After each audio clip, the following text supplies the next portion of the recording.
Hi, welcome to the Politicket Podcast with your host today, Ryan Wilcox. And I have a very special guest that I'm excited to introduce to you. Someone who I've gotten to know really over the last year, but I'm just excited to share this time with him this morning. His name is Max Schachter. You've heard me talk about in the past, as we talked about the legislative session, we did that one last week with Senator Johnson talking about the school safety and security bill. House Bill 61 last year, and then House Bill 14 and 84 this year in particular.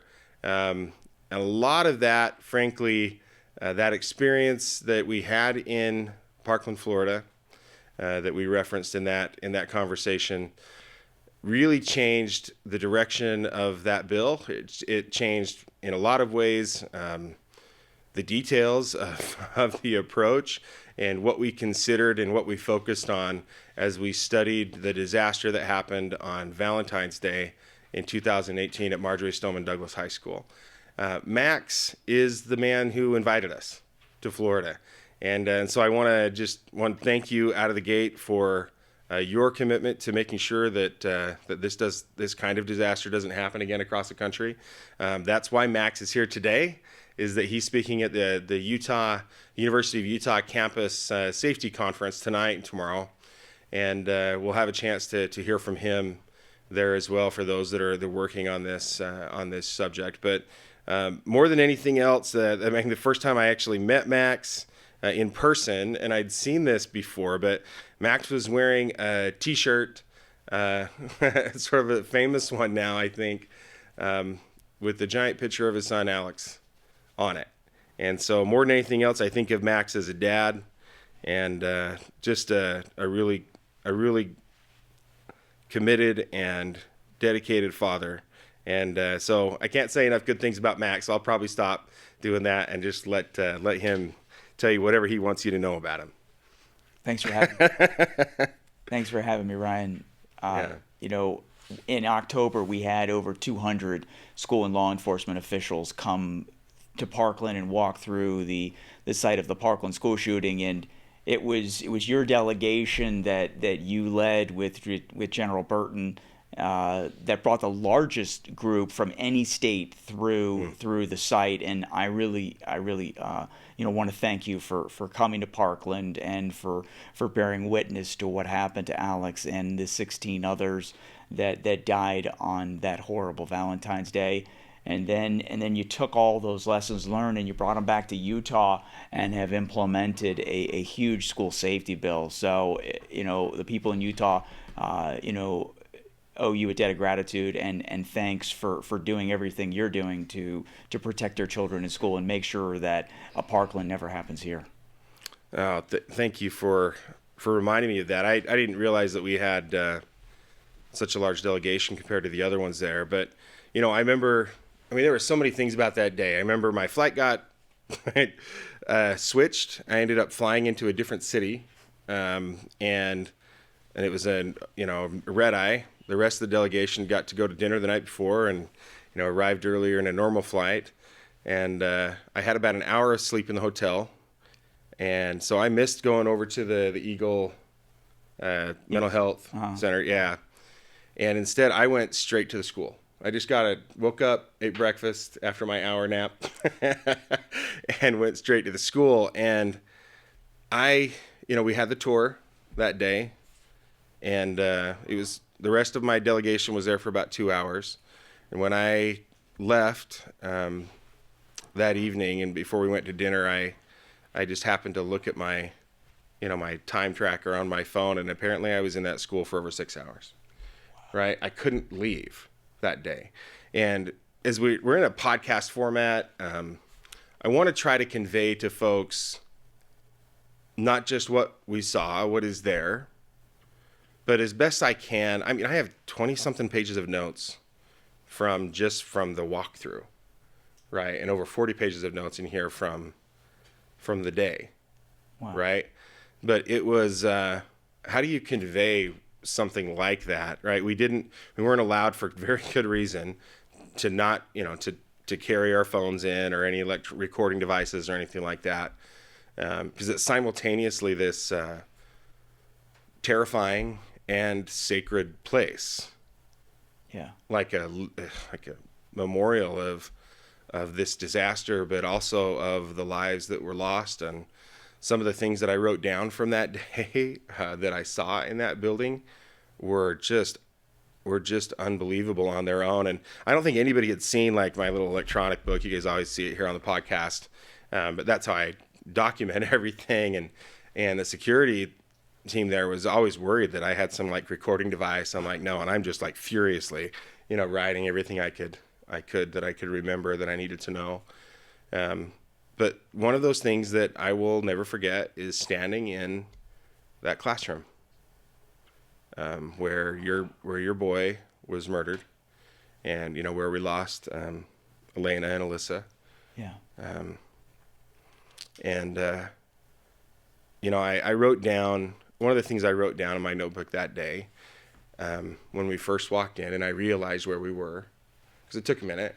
Like, why are we in this one? And then, obviously you see Alex's desk and everything. But the first thing I saw when I walked into that room was the blackboard, which was really a whiteboard, right? It was a dry erase marker. And the teacher had written up on the thing, February 14th, 2018. And around the 14, she had drawn a heart, like a teacher does. And prior to that, all I had heard about that teacher was that was the mean teacher. Was that that teacher was known for being a stickler, right? Like, the kids thought that she was tough and whatever. But when I walked in there and saw that, I thought, she wasn't too tough. She had grouped the chairs together. Yeah. In that room. Right? Yes. For Valentine's Day, because it was Valentine's Day. And so they were in groups of 4 all the way around. And in some ways that probably facilitated several of the kids getting away from the shooter, because they didn't have to go through the rows and whatever. Probably got over behind a little bit. But little things like that, some of the artwork on the walls, some of the projects that they'd been working on, some of the poems they had written in that class were almost hauntingly difficult to read, knowing what had happened there. But it was like walking into a time capsule, into this place that wasn't that different from any other school I had ever been in the country. Exactly. It isn't, and it wasn't, and it isn't today. So to explain to people that are listening, the building where the Parkland school shooting happened still stands today, and after the shooting, they basically put a big padlock on the doors and a 15-foot fence around it, and nobody was allowed in it for 5 years because the district attorney wanted to bring the jury from the Parkland murder trial through that building. So nobody was allowed into it. Nothing was allowed to be removed because it was a crime scene, and it wasn't cleaned either. So right. It is as it was the day after the shooting. And so there's cards and balloons and candy, all over the place, along with broken glass everywhere you walk and bullet holes. And yeah, no, it's the most horrific crime scene anybody's ever walked through. There's never been a site of a mass shooting that's been standing for 6 years. That normally they clean them and they demolish them pretty quickly afterwards. It's never happened like this before, and it won't happen again. We're bringing on the 22nd. We've got this week. This week, yeah. So I fly home. I'm presenting tomorrow and Wednesday at the University of Utah School Safety Summit, and then I fly home. And then on Friday, we have the director of the FBI coming and the Vice President of the United States coming on Saturday, and then next week the Deputy Director of the FBI will come. So and I started this bringing people through the building because after the trial for the Parkland murderer was concluded and the trial for the Parkland deputy had concluded. The school district, the district attorney gave the ownership of the building back to the school district, and then the school district said to the 17 families, if you'd like to come through the building, you can now. And I did back in July, and after I came on, my wife saw how traumatized I was. Oh yeah. And she said, you know what you need to do? You need to make every member of Congress walk through this building. And I said, I can't make them, but I can invite them, and that's what we started doing. And then as the school started to say, okay, Max, we need to, kind of wrap this up and not do this anymore, I said, well, if I only have a couple more chances to bring people through, we'd already brought through a lot of the state reps, and I wanted to have the rest of the country come see the failures and what happened in Parkland. And so that's when we had only brought maybe 20, 30 people through the building at any one given time. And so in October, when you came, I brought 215 people through the building. And you can't bring a lot of people through in any one given time, because you want to get everybody into the classrooms to understand where the kids were hiding, why they were hiding there, how did they get shot, and understand, what could have prevented this and what could have stopped the killing so that we can stop the dying. And so I had 7 different time slots that day on October 14th, and each time slot was like an hour and a half long, and I had a whole team of people helping me. I didn't realize, at the time, this is the first I'm hearing that, your travel experience and how much time you had to sleep and how much time you were in that building, but everybody that comes to that building tells me that it's life-changing and that they'll never forget it, and I appreciate everything you've done. And I already see Utah is really a case in point in the ripple effects of having people come through that building, and the good. I couldn't save Alex's life, but we can save other lives, and that's what you have done here, Ryan, by leading your state and putting this school safety bill through. $100 million for school safety is no question in my mind going to make schools safer. You're taking everything that you learned from the horrible Parkland school shooting, the deadliest high school shooting in United States history, and are working to put that into Utah law so it never happens again. Well, that's the whole thing. This entire project started after the Robb Elementary disaster for us, right? It didn't start after Parkland. Started after Robb.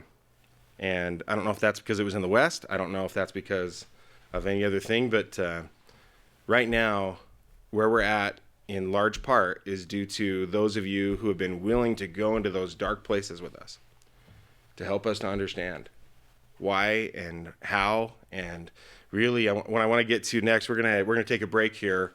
I'm here with Representative Ryan Wilcox, here with Max Schachter, father of Alex Schachter, who was murdered, frankly, the first victim in the Parkland disaster on Valentine's Day 2018.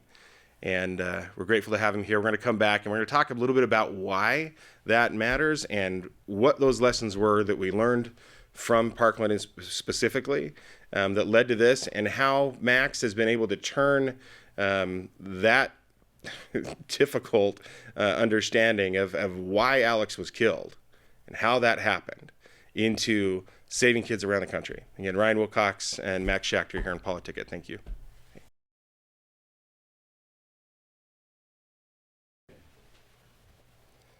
Hey, welcome back. Ryan Wilcox here with Politicket Podcast, here with my guest, Max Schachter. We've been talking about, in the previous segment, about Max's son, Alex. And so I want to give Max a chance to tell us a little bit about Alex.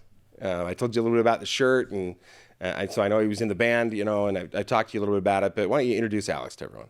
Alex was 14 years old when he was murdered in Marjory, Stoneman Douglas High School. Alex was in his English class, and Alex had a hard life. Alex's mother passed away when he was 4 years old. I couldn't wake up his mom, my wife, Debbie. She had passed away of a heart malformation, and it's hard for a little boy. And I thought that was my worst possible time in my life, losing Debbie. And then, it was Alex and Alex's older brother, Ryan. And then several years later, I met a woman whose husband had died of a heart attack just a month apart from Debbie. She lived in New York at the time. I lived in Florida. We started dating long distance, and obviously we had, an immediate bond, and we fell in love. And then I had to make a decision. She had two little girls. And so I had to make a decision. Do I take the boys and move to New York, or does she take the girls and move to Florida? And we moved to Parkland because we thought that Parkland had the safest schools. And then 10 years later, I sent Alex to high school, and he never comes home again. So, but even amongst, losing his mother at a very young age, he always had a smile on his face. He was always a happy kid. And when he was in middle school, they pair you up. You're in the band. I said, Alex, you got to do something. And said, do band. And so they do a test on him, and he's like, oh, what should I do? And so he talks to his grandfather, my father, who played the trombone in band. And so Alex tested for the trombone and tested the best. And that's what he ended up playing, and he enjoyed it so much that in middle school he doubled up. He took the trombone and the baritone in middle school for both of his electives because he knew that he would have to play both of them in high school. And so he did that, and he really excelled. Initially Alex was a little scrawny kid. He was little like me, and but I could tell that he was getting stronger, and band really did so many great things. He made his best friends in band. He learned a work ethic, and it built his self-esteem, and he gets stronger, and he loved that by holding up this instrument and marching in the hot Florida summer. But Alex loved Nutella. He loved Nutella crepe. That was his favorite thing. And he was my little boy. So I was born in the 70s. So Alex loved music, and his favorite favorite song was 25 or 6 to 4 by the band Chicago. And Alex loved sports. He was a really good athlete. He won multiple championships in the Parkland rec basketball team. Okay. I always wanted Alex to shoot the ball more, but Alex was a tenacious defender, and he always got picked to be on the basketball team, and he was really, really good, and I miss him every day. Yeah. Yeah, that's fun. So some of that I haven't ever heard before, so I'm glad I asked you that question. Alex, one of the things that struck me there is just how young the kids were, right? Because, all three of those families that I've gotten to know, their parents in that first classroom are all 14 years old. Yeah. Just super young kids. And typically I think when we think of high schoolers, we don't think of, 14-year-old kids. Yeah, but they were freshmen. It was their first year in high school, and they had their whole lives ahead of them, and they should still be here today. You talked about Alex is in the class. That day she had it was Valentine's Day. She had set them up in quads to work on an English literary project. That wasn't Alex's seat. Oh, really? Yeah, he should not have been in that seat, but she moved him into that seat because of this project. Alex might still be alive if things had gone differently. Yeah, and that question, that's what everybody asks. That's what we all ask after such a disaster, right? Is what could I have done differently? What if this had happened differently? And I don't know that there are things that we can ever really answer, right? Other than, and this leads to what brings you and I together from across the country all these years later, is ultimately that question leads to harder ones after a disaster. Why did this happen?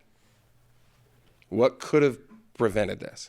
Not just things like the moving of the chairs, or if I'd kept him out of school that day. I have my son here with me today, right? How did that change, anything for him or not?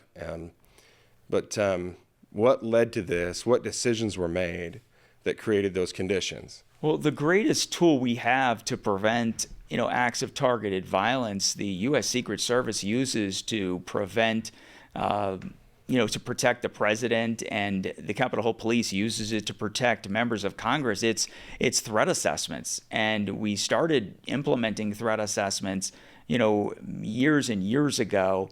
They use them in Virginia because of, after Virginia Tech, and after the shooting, Broward County put forth that they had a great threat assessment process, and if you had looked at it on paper, it seemed great, but they were just basically a paper tiger. The individual, so there was a threat assessment done on the Parkland murderer, but the assistant principal that did the threat assessment on him had never done one in 30 years. He didn't know where the paperwork was. He didn't know how to fill it out, and he completely botched it. And I think if it had been done properly, Alex and the 16 others would still be here today. You look at the Oxford High School shooting where, the kid had a gun in his backpack and they never did a threat assessment on him. They didn't have an officer on scene search his backpack. So when you look at Parkland, there were so many red flags over time. So many people knew that if there was going to be a school shooting, it was probably going to be the Parkland school shooter. They called him Crazy Boy on campus. On the way in, yeah. And so there were... he was extremely violent in school from a very, very young age. This was no surprise that it was him. He had accumulated over 55 different disciplinary incidents in school, in just middle school alone. The teachers were afraid of him. He was a menace in the class, and they basically prioritized his rights over the rights of all the other kids in the class because he had an IEP, and that IEP gave him a bubble of impregnability. So he was violent in school. Law enforcement was at his house over 40 times. Yeah, I got like 43 that I know that have been documented. Yes. Yeah. If he would have been arrested, then, obviously we don't want to, introduce children to the criminal justice system, but sometimes that is what kids need. The Parkland murderer never had any consequences. And so as he got older, he realized that he could get away with anything. And as he got older, he became more violent, more obsessed with weapons, more obsessed with mass shootings. And then when he turned 18, his mother bought him a gun. And then she passed away. He took her money, bought more weapons, posted all this, was posting it online. There were tips into the Broward Sheriff's Office. They didn't do anything. There were 2 tips into the FBI. They never did anything. And the school never did anything. So, if he had been arrested, sometimes that's what individuals need. But we also have to be cognizant of that. Just suspending a kid or just expelling a kid doesn't solve the problem. And that goes for law enforcement as well. Just because you arrest an individual or put them in a mental health hold, that doesn't get them off their pathway to violence either. Right. It's about managing these threats, and it's about getting these individuals off their pathway to violence. So there were so many times in his life that, people could have intervened and gotten him off his pathway. But, Ryan, sometimes, there's just evil in this world, and sometimes you can't fix evil. Right. So that's the hard thing, right? Like, you can't. And the threat assessment process, and this is something that we've embarked on as we started working on again last year, because we've had one too. And it, unfortunately, has functioned in the past a lot like you described in Florida. And so last year's legislation, we worked with Representative Lisenby and some of the others there.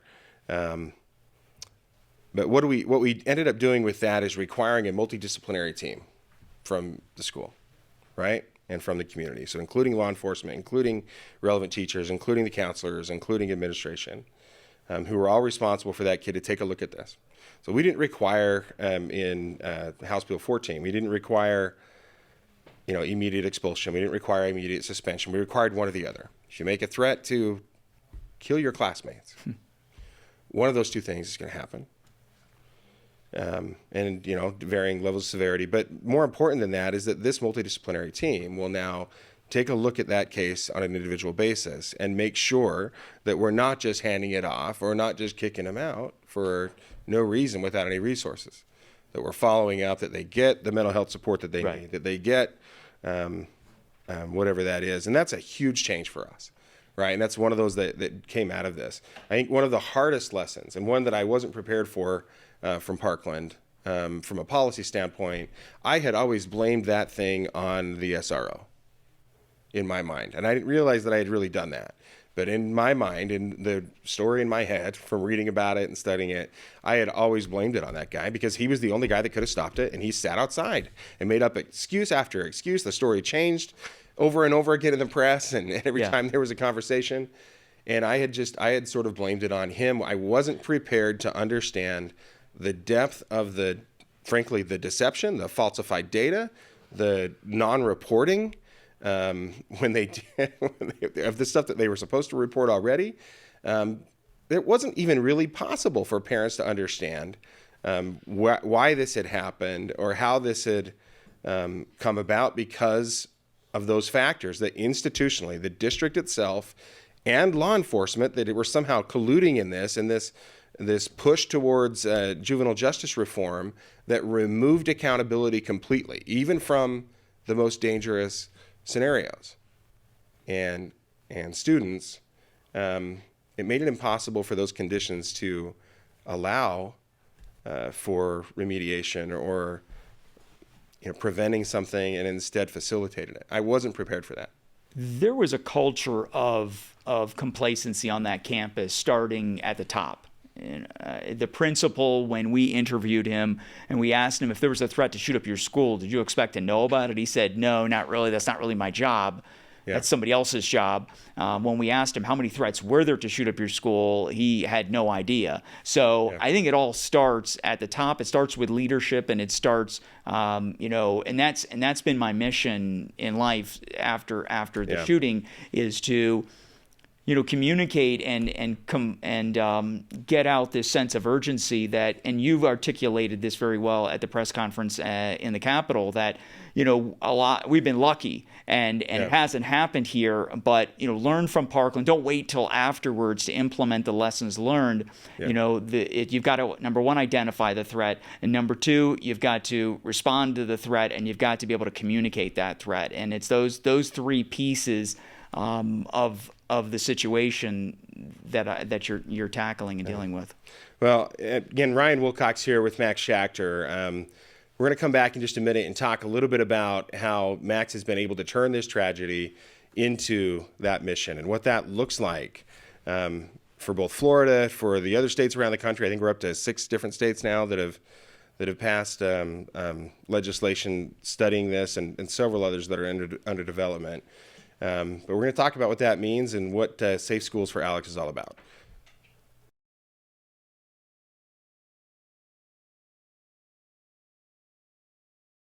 Ryan Wilcox here with Max Schachter, following up on our conversation here. Max, we've talked about what happened, what it was like going through there, why we decided to bring policymakers working on this through, and some of the lessons really that we've learned from that on the policy side. You've turned that into really an incredible organization and project that I think most people would have overlooked, frankly, and that's the data side. It's something that we've been passionate about in Utah in the law enforcement space. We've been on our own public safety data project that we're actually incorporating your work, all the efforts that you guys have gone through into, so that we can get a more accurate view.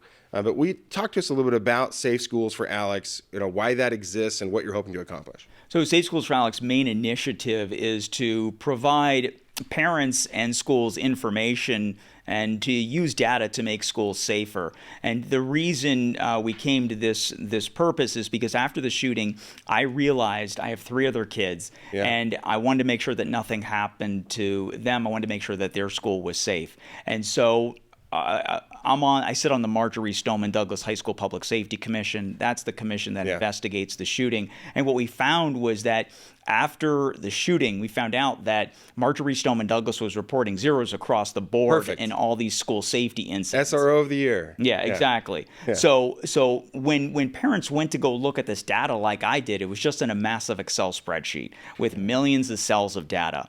And so I never got the call from the school saying, great news, parents, the bullying numbers have dropped, or the numbers of weapons have come in have dropped. That call never came to me because that call doesn't exist. Because parents really have no way to get information about what's happening inside their school. So we created a dashboard, a version 1.0 of our dashboard, takes a look at all the different 26 different school safety incidents and the discipline. So now parents can go online, they can type in their school and see exactly what's happening inside the school.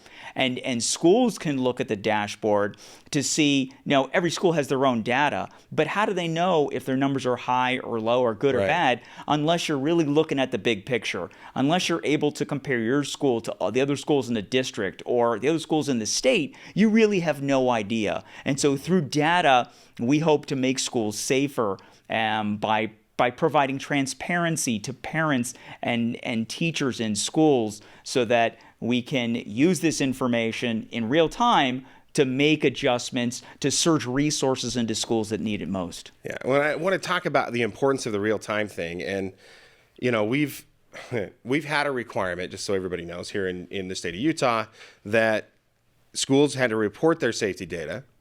But frankly, right now, it doesn't happen. It's not required to be in until December 31st of the year after the school year ends, which means that when school starts in August of one particular year, so let's say 2023, whatever happens there, as a policymaker, or a parent, there's no way to even get access to that data until sometimes almost 18 months later, which really means all we're doing is memorializing what happened last year.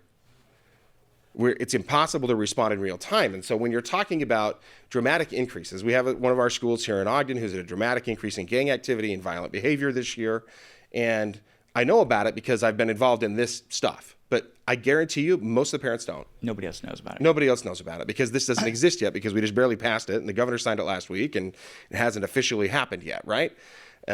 We're building that now. But where we're going to get to this point, it's not just going to be parents. Parents is incredible because ultimately you are, and in fact, it's in our state constitution, you are responsible for your child's education, right? That's right. Ultimately the parent that is responsible for that. The state has this constitutional role as well to provide that, to provide support for that.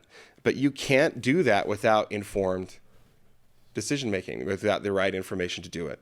As policymakers, as local school board members, your local school board members don't know either because they don't get any of that information either. They don't have a dashboard to look at. They don't have a dashboard to look at it. Yeah. And so we're in varying levels of what that looks like. Districts are working right now to try to understand what their data requirements are that are already in the code.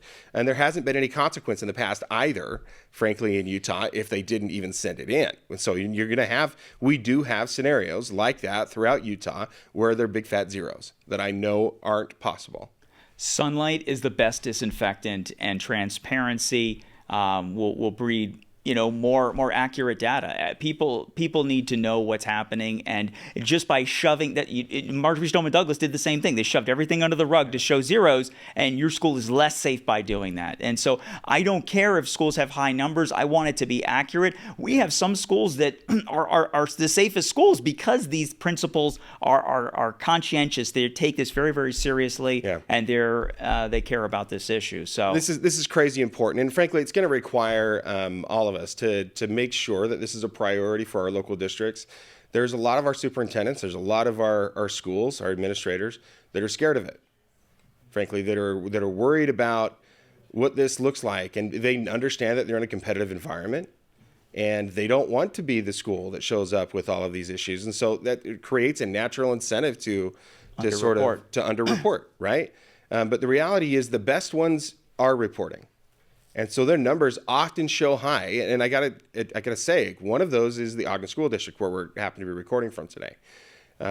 Superintendent Rasmussen here is reporting and has reported. And because of that, looks higher than they are. And that's a good thing.